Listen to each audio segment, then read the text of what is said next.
Aha. Deməli, mənə deyin görün müəllimlər, bu hansı etik davranış qaydası idi ki, hər hansı bir məlumatın belə yayılmasına, ictimaiyyətləşməsinə şərait yaratmırdıq. Tez bir zamanda aradan qaldırırdıq. Hansı idi bu? Əhsən sizə müəllimlər, ictimai etimad idi bu. Allah. Qəşəng. Bəs qanunlar, hüquqlar, dövlətin qoyduğu qayda qanunlar, əgər pozarıqsa, demokratiya sözü var idi orada. Hansılar idi bu? Əhsən sizə müəllimlər, qanunçuluq, yəni qanun aliliyidir. Əla. Bəs etik davranış qaydaları neçənci ildə təsdiqini tapmışdı? Ay, sağ olun müəllimlər. Əhsən sizə müəllimlər. Bəli, 2014-cü il 14 may tarixində təsdiqini tapmışdır. Müəllimlər, mənə deyin görüm. Biz təhsil alanlarda neçə cür səriştəni formalaşdırmalıydık? Neçə cür səriştəni təhsil alanlarda formalaşdırmalıydıq? 3 cür. Hansılardır? Heyran müəllimə, o tələbdir canım mənim. 9-dan tələbdir. Arzu müəllimə 8 etik davranış qaydasıdır. Mən sizə soruşuram, səriştə. Əhsən Elmira müəllimə, fəaliyyətdir, təfəkkürdür və dəyərlərlə bağlı olan səriştələr idi. Müəllimlər, biz təhsil alanlarda 3 cür səriştə formalaşdırmalıyıq. Birinci təfəkkür gəlir, sonra fəaliyyət gəlir, sonra dəyərlərlə bağlı olan səriştələr gəlir. İndi mənə deyin görüm, təfəkkürlə bağlı, beyni çalışdıran, təfəkkürlə bağlı olan səriştələr hansılar idi?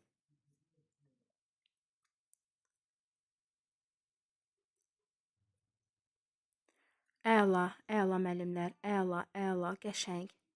Məntiqi yox idi orada Sevinç müəllimə. Psixomotor yoxdur müəllimlər. Bax, sayıram. Biz təfəkkürlə bağlı olan səriştələr, beyni çalışdıranlar, yaradıcı təfəkkür, tənqidi təfəkkür, problem həll etmə, müstəqil öyrənmə, qərar qəbul etmə. Baxın, bir dəfə də deyirəm.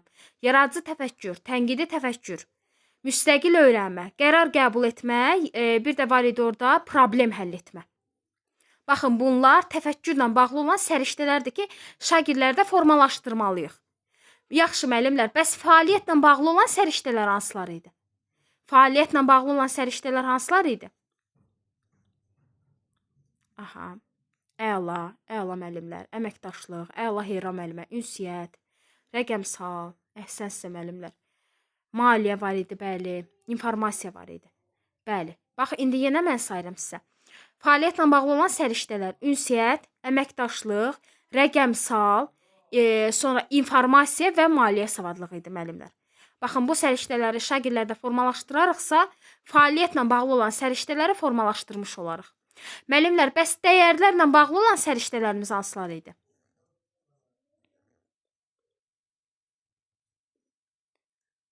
Ay, sağ olun müəllimlər. Milli kimliyin dərki, milli iftixar hissi, əla. Mədəni müxtəlifliyi, əhsən sizə müəllimlər. Demokratiya və insan hüquqlarına hörmət, əla Heyran müəllimə, fəal vətəndaş mövqeyi, bəli. İnsan hüquqları, bəli müəllimlər. Bir də orada var idi şəxsi sosial məsuliyyət. Baxın, indi mən sayıram siz üçün. Dəyərlərlə bağlı olan səriştələr, baxın, birinci milli kimliyin dərki, milli iftixar hissi. Bir də bunun açar sözünü deyin hələ mənə. Milli kimliyin dərki, milli iftixar hissi. Açar sözümüz nə idi müəllimlər? Testlərdə necə tapırdıq bunu? Ay, sağ olun Heyran müəllimə. Dövlət rəmizləri, birdən də orada söz var idi müəllimlər, Azərbaycançılıq ideyaları. Baxın, bu milli kimliyin dərki, milli iftixar hissinə aid idi.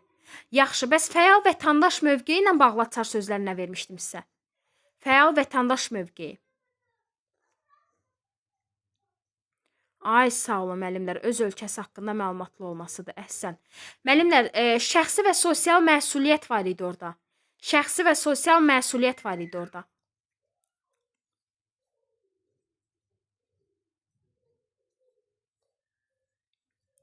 Şəxsi və sosial məsuliyyət var idi. Açar sözü verin, adından bəllidir. Bəli, şagird qaydaları bilməsi idi. Məsələn, ictimaiyyətdə olsun, məktəb davranış qaydalarını bilirsə, muzeylərdə davranış qaydasını bilirsə, parklarda, zooparkda falan davranış qaydasını bilirsə, deməli, şəxsi və sosial məsuliyyəti var uşağın. Bəli, qaydaları bilmək. Yaxşı, bəs müəllimlər, mənə deyin görüm, demokratiya və insan hüquqlarına hörmət. Testlərdə necə tapırdıq bunu? Demokratiya və insan hüquqlarına hörmət. Necə tapırdıq testlərdə? Əhsən, qanunları bilmək. Əla müəllimlər. İnsan hüquqları, qanunlar. Sözün görəriksə, bəli, Heyran müəllimə, biz götürürdük demokratiya və insan hüquqlarına hörməti. Mədəni müxtəlifliyə hörmət müəllimlər. Necə götürürdük testlərdə? Nəyi götürürdük?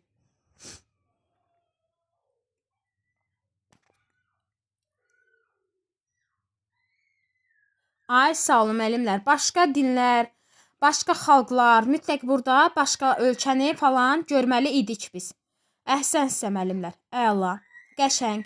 Sonra mənə deyin görüm. Bax, mənə deyin görüm. Pedaqoji tələblər hansılar idi müəllimlər? Hansı pedaqoji tələblərimiz var idi?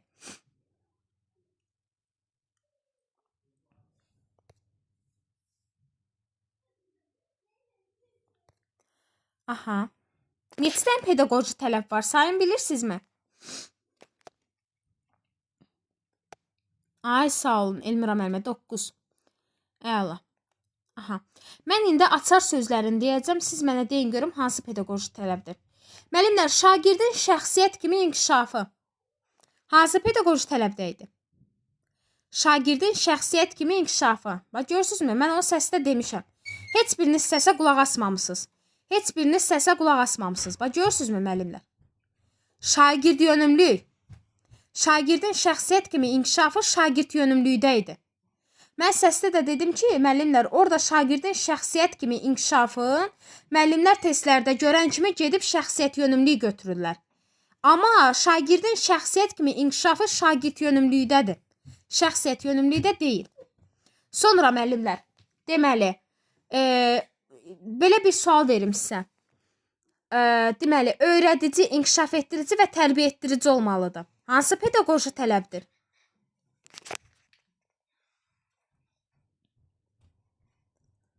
Ay, sağ olun Elmira müəllimə. Əla. Müəllimlər, aktivlik göstərin. Arzu müəllimə, stimullaşdırma deyildi. Tədrisin kompleks şəkildə təşkili nə idi? Həm öyrədici olsun, həm inkişaf etdirici olsun, həm də ki, tərbiyələndirici olsun. Dərsi mövzusu ilə bağlı şagirdi həm öyrədirdik, həm tərbiyələndirirdik, həm də inkişaf etdirirdik. Bəli, bu tamlıqdır. Yaxşı, dəstələyici mühitin pozulması. Dəstələyici mühitin yaradılması, üzr istəyirəm. Açar sözləri deyin hələ mənə.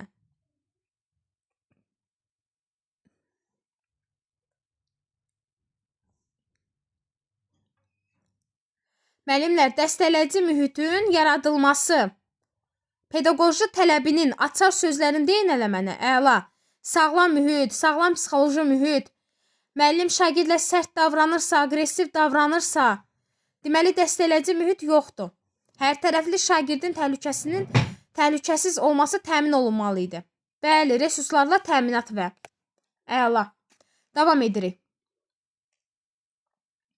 Müəllimlər, mənə deyin görüm. Şagirdin nailiyyətindən alınan nəticənin təhlil olunması hansı idi? Şagirdin nailiyyətindən alınan nəticənin təhlil olunması. Təhlil olunan zaman şagirdə konstruktiv rəy və əks əlaqə qurulması. Aynur müəllimə, fəaliyyətin stimullaşdırması olanda biz nailiyyətin nəticəsini almırıq. Xeyr, Elmira müəllimə, fəaliyyətin stimullaşdırması deyil. Axı deyirəm, şagirdin nailiyyətindən alınan nəticənin təhlil edilməsi. Bal əlimdədir. İndi başlayıram təhlil etməyə. İnkişafı yoxlayıram da. İnkişaf yönümlüydür müəllimlər bu. Biz belə deyək də həmin o nailiyyəti təhlil edəndə əlbəttə ki, şagirdə konstruktiv rəy, əks əlaqə yaradacağıq. Amma nailiyyət təhlil olunandan sonra bu proseslər baş verirsə inkişaf yönümlüydür. Bəs şagirdin fəaliyyəti izlənilir, əks əlaqə yaradılır və bir də ki, müəllimlər konstruktiv rəy verilir. Ay, sağ olun, budur stimullaşdırma. Gördünüzmü? Fəaliyyət izlənilir. Əks əlaqə yaradılır. Baxın, budur. Nailiyyəti təhlil etmirəm ki, gündəlik işinə əks əlaqə yaradıram və konstruktiv rəy verirəm. Yaxşı. Müəllimlər, bütün insanlar üçün, xüsusən sağlamlıq imkanları məhdud olan uşaqların təhsilə adaptasiyası hansı pedaqoji tələbdir?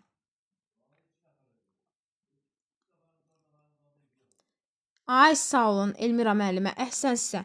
İnklüzivli idi. Əla, müəllimlər, qəşəng, inklüzivli idi.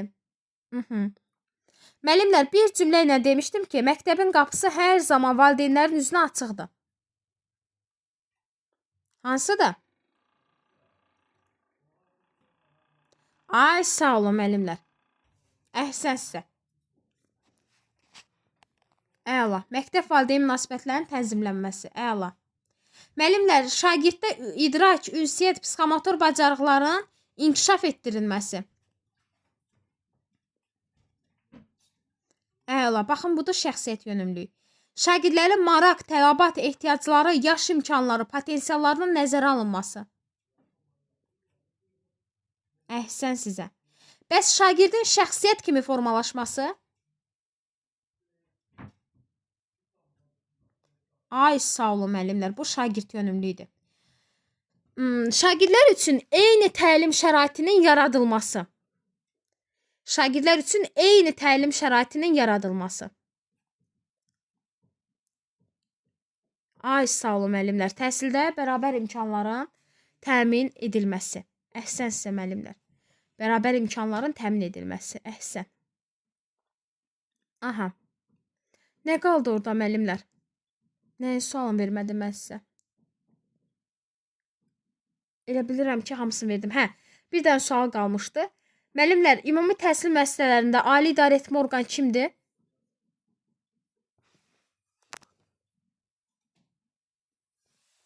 Ay, sağ olun müəllimlər. Pedaqoji şuradır. Əhsən sizə. Pedaqoji şuradır. Aha. Əla. Müəllimlər, təhsil alanların bilik, bacarıq, vərdiş səviyyəsinə qoyulan dövlət tələbi nə idi?